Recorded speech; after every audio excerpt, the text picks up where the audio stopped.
আজকে আমি আমার লাইফের ফার্স্ট টাইম চিকেন তেহারি রান্না করলাম। দ্যাটস ওয়াই ভাবলাম তোমাদের সাথে রেসিপিটা শেয়ার করি। রান্না করতে কী ফেস করলাম সেগুলো তোমার সাথে শেয়ার করব।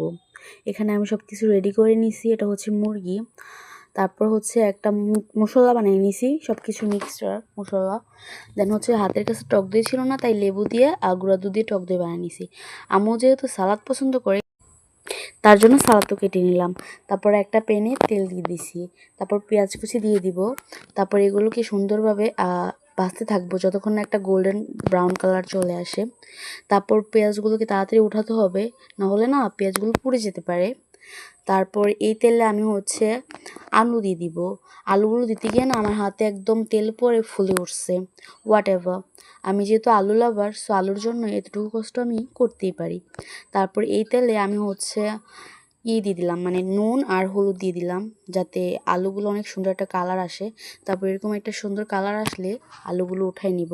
আপাতত বেরেস্তার আলুর কাজ এখন শেষ। তারপর এই তেলে, মানে সেম তেলে আমরা হচ্ছে আবার পেঁয়াজ কুচি দিয়ে দিব। তারপরে একটা মশলার পিউনি বানিয়ে রাখছিলাম না, ওইটা দিয়ে দিব। দিয়ে তারপর নাড়তে থাকবো। নাড়ার পর একটু পানি দিয়ে দিব। দেওয়ার পর আমি হচ্ছে, মানে এই রান্নাটার না পুরোটাই হচ্ছে নাড়ানাড়ির কাজ। দেন আমি হচ্ছে কাঁচামরিচ দিয়ে দিব। তারপর আমাদের বাসায় পোস্ত বাটা করা ছিল, ফ্রিজ থেকে ইনস্ট্যান্ট নামাই আমি হচ্ছে দিয়ে দিছি।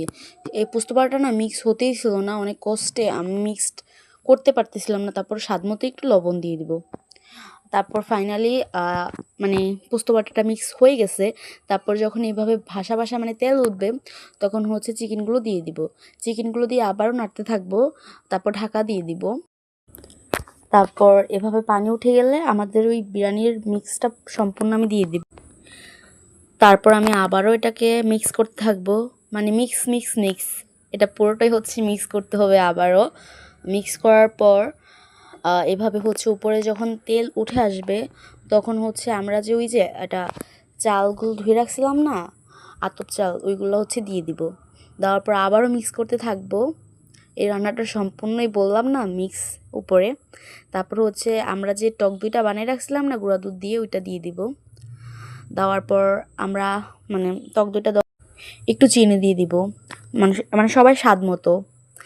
কারণ হচ্ছে আমি না এটার মধ্যে একটু ঝাল দিয়ে দিছিলাম বেশি। আমার হাতে ফুসকা পড়ার পর বাকি কাজটা আম্মুই করে দিছিল। তারপর আবারও একটু পানি দিয়ে দেন ঢাকা দিয়ে দিব সবগুলো আলু, তারপর হচ্ছে বেরেস্তা দিয়ে।